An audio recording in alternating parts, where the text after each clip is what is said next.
7:14 on a muggy Thursday morning. And oh, yeah. What can happen here? Governor Asa Hutchinson has issued a proclamation ordering the state flag of Arkansas now. The state flag? The state flag to be flown at half-staff from sunrise to sunset tomorrow, Friday, June 26th, as a mark of respect and as an expression of public sorrow for the victims of the shooting at Emmanuel African Methodist Episcopal Church in Charleston, South Carolina. Okay. So you'll see Arkansas flags a little bit lower. I wonder why it's the Arkansas flag. I wonder why it's just the state flag. I wonder. That's all the governor can issue. Is that it? Yeah. The president, I think the president has to order the half-staff for the American flag. I see. Yeah. So, how's Doc? Hey, I am great. Things are going well down at the office. We're busy this time of year. It seems like summer's always busy. You get the parking lot full down there. Yeah, it seems like it's always busy. But, we're never too busy to see another person because, what our philosophy is that there's so many people out there that don't know how much help we can be to them. And if we can get on the radio and talk a little bit about certain things, educate people a little bit about what chiropractic care does for folks, that's just what we're all about. About a week ago, I went in for another adjustment, and neck was a little bit stiff. The next day, I was down at a local restaurant. Well, it was down at Old Time on Square. And, the parking down there is kind of, you can either be uphill or downhill, depending on if you're at the courthouse side or the restaurant side. Right. So you really got to be careful because that one-way dual-lane street. I know, it's tough. So you got to be careful. And I thought, oh, boy, And I turned my head and I thought, wow, no way. Cool. I can turn my head around. I can actually turn all the way and see if traffic's coming. It's nice to do that. It's great getting adjusted, and it's great getting maintenance adjusting, too, because when you get adjusted on a regular basis, man, everything works like it's supposed to, And I've had patients who've been out for several months, and they come back, and they start getting adjusted, and they're like, I didn't even realize how bad I was getting. My neck couldn't turn, and I couldn't bend like I'm supposed to, and all those things just start occurring. So, yeah, it's a good thing to get maintenance. And I'm dealing with frogs in my throat this morning, so I'm going to have to clear the pipes every now and then. But I thought we'd talk a little bit about, there's certain things that I like to kind of bring up when I come in. One of those this morning I thought would be a pinched nerve. You always hear about pinched nerves. What is a pinched nerve, and how do pinched nerves occur, and all that sort of thing. So what I thought we'd do is just cover what is a pinched nerve. And there's really a couple types of pinched nerves. There's an actual pinched nerve where you have compression of that nerve, maybe from a bony structure, maybe from a misaligned vertebrae. You're actually putting pressure on the nerve itself, and that's a true compressed nerve.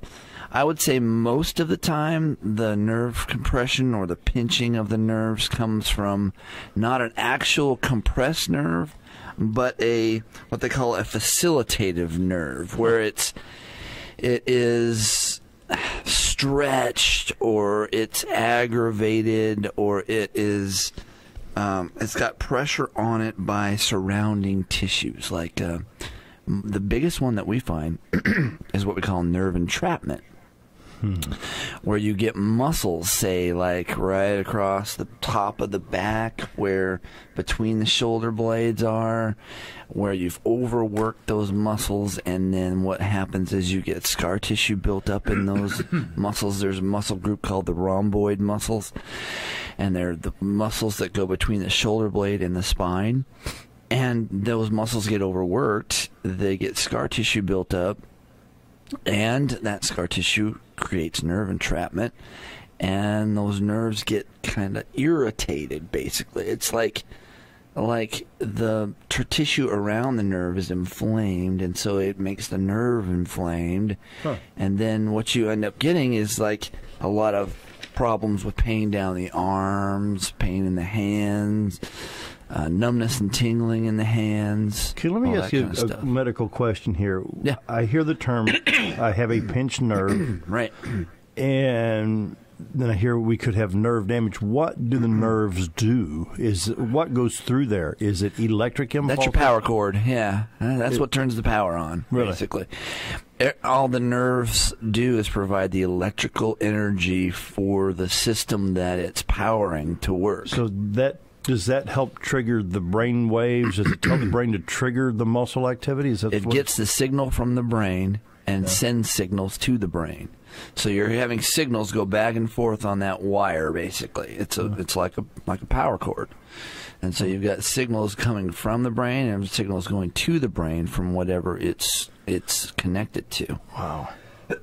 So when we pinch or restrict or what's another word here, prohibit? Yeah, when we stop or we decrease nerve flow or nerve function because of pressure on those nerves from, like I said, the scar tissue buildup or inflammation around a certain area that's where the nerve is, then you actually impede the flow of the nerve function. So once it's kind of like, there's an analogy that's used a lot. Stepping on a garden hose. You've got a garden hose, you step on the hose a little bit, you still have some trickle of flow come out, but it's not the kind of flow that you really should have. So then sometimes when you do that, you could actually go, where that's going through the restricted area. Right. Is that the pain?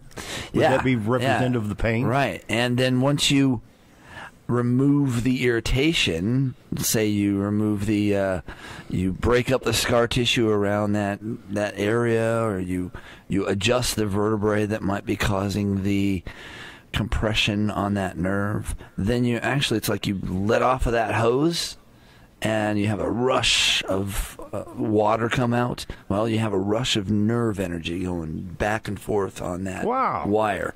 And sometimes after an adjustment, you can actually feel worse. And that happens a lot. So it's a normal thing once you remove the nerve impedance or the thing that's stopping the nerve flow to have too much nerve flow, and you can get a reaction where, hey man, the muscles tighten up and spasm up and I feel worse now than when I first came in. That happens really, really often in the beginning. So now I'm putting this in perspective because everybody knows that I've been an auto mechanic for many years over the past, but also, the hobby line is electronics. Mm-hmm. Currently, I've got an old tube-type amplifier on the workbench trying to diagnose one channel not working. Right. Many resistors, capacitors on the old tube-type. Okay. And those resistors cut down the flow. There you go. And what happens? They get hot. Right. And so what happens with those nerves you get fever. Yeah, you can get heat. You can actually feel heat coming off of the muscle tissue from inflammation in a certain area. You can have, and when that inflammation is in the muscle tissue, because the nerves go through the muscle tissue, that's when you get the nerve impingement or compression from those areas too. Wow. But all those things can be worked out. All those things can be worked out with what we use certain therapies. We use ultrasound therapy is a really, really good one for scar tissue and for compression of those nerves because of tissues around the nerves being inflamed. Who is more prevalent to a so-called pinched nerve? A young person on the football field, cheerleaders, baseball players, soccer players, perhaps a tennis player with the swing of the racket? I mean, anytime you're real active, you are going to be more prone, I think, to have those type of compressions of the nerve simply because you're overworking a certain area.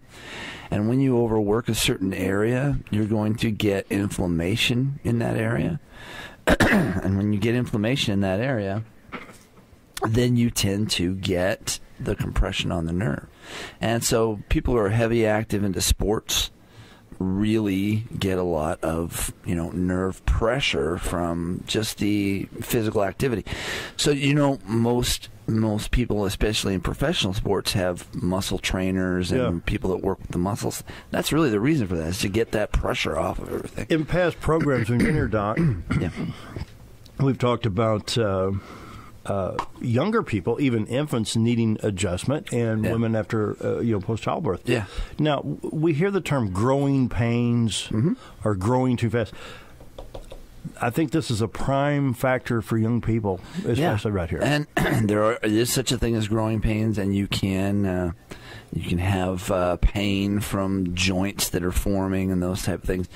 One of the best things for kids that are going through the growth process is actually adjusting, because when you adjust the spine during the growth process, you're making sure that all those vertebrae move on each other well and do a good job. Well, I think now, after my experience with chiropractic care, had I started it, say, at age 15 and continued on a routine through age 50, I wouldn't be having the issues I'm having now. Exactly. Trying to redo a flower garden or prune a tree. And that's why with my kids, I adjust my kids once a week. They're always adjusted. They keep adjusted, and they keep their spines in alignment, and they won't have the problems maybe that I had because I wasn't adjusted when I was a kid too.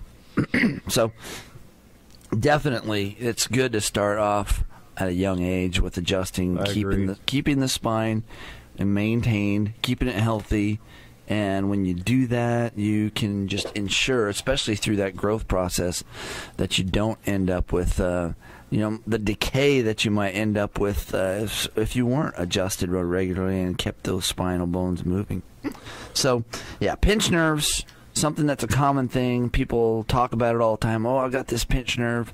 What is a pinched nerve? Hey, it's simply just compression of the nerve, and it can be from bony structures, and it can be from just inflammation, scar tissue around the nerve itself. All that can be broken up and can be gotten rid of. I just talked about ultrasound. Ultrasound is one of the biggest tools that we have to help break up that scar tissue. It's deep penetrating sound waves, and it helps bombard the scar tissue and stretch and lengthen the scar tissue and remove inflammation in that area. Yeah. And the more it's done, the better that area gets. Yeah, I had that ultrasound on my knee a couple years ago when I had tendonitis. Yeah. It's come down out of one of the press boxes at the baseball field and came down that knee wrong, had tendonitis developed. Oh, yeah. You talk about painful. Let me tell you. It is painful. Wow. And that is a good tool to use. Another tool that we use especially if the nerve entrapment is coming from the muscle tissue, like those rhomboids we talked about between the shoulder blades, is massage therapy. We have a great massage therapist, deep tissue massage. Work out those knots, and it helps to push the blood out of that area, increase the blood flow, right? And you start to get that area feeling better, relaxing. The nerve pain starts to go away. The muscles start to relax. All that starts to happen. For folks that are out there relating, saying, I think I've got a pinched nerve in my neck or my shoulder blade or wherever it may be. Yeah. How can we talk them in to come to see you? Well, if you're not convinced and you're not sure that we can help or not, one good place to start is go to my website, mountainhomechiro.com, and you can press the button at the top, contact us, and it sends me a direct email. It goes right to my direct email. Just ask me a question. Hey, I've got this going on. I get those on a regular basis from people. What can I do? Can you help me? If you're not sure if I can help or not, that's a good way just to non-confrontational. Send me an email. That way I have plenty of time to answer your question and be able to talk to you about what's going on. I'm on the website right now. It's www.mountainhomechiro. That's, of course, the city, Mountain Home, all spelled out, CHIRO.com. Yep. Mountain Home Chiro. Mountain Home Chiro. And frequently asked questions, are chiropractic adjustments safe? The biggest one is right on the left-hand side under today's chiropractic. It says, who we help. Oh, yeah. If you click on that, it can tell you all the conditions that we normally work with. And you can there it is, pinched nerve. Yeah. And you can kind of see what we do. And if it's not listed there, send me an email. Say, hey, I've got this going on. What can you do about this? And it's very simple. When you go to Mountain Home Family Chiropractic, go to mountainhomechiropractic.com. Let me back up, mountainhomechiro.com. Yeah. You'll see on the right-hand side in the yellow bar, contact us, and that's how you can get a hold of Doc Osgood. Yep, send me an email. Call us, get an appointment. We can even do free consultations if you're not sure we can help, or you just want to come and talk to me about it. Or you can ask me, and I'll tell you. Get down there and get treated. It helps, let me tell you. That's right. Doc Osgood has helped me many, many times, and I look forward to my next adjustment because it works. Phone number, location, real quick. 425-4424, right across the street from Affordable Insurance and Centennial Bank, right up the street from here. Doc Osgood helped me, and I guarantee he can help you. Give him a call today. Time for the news. Be right back.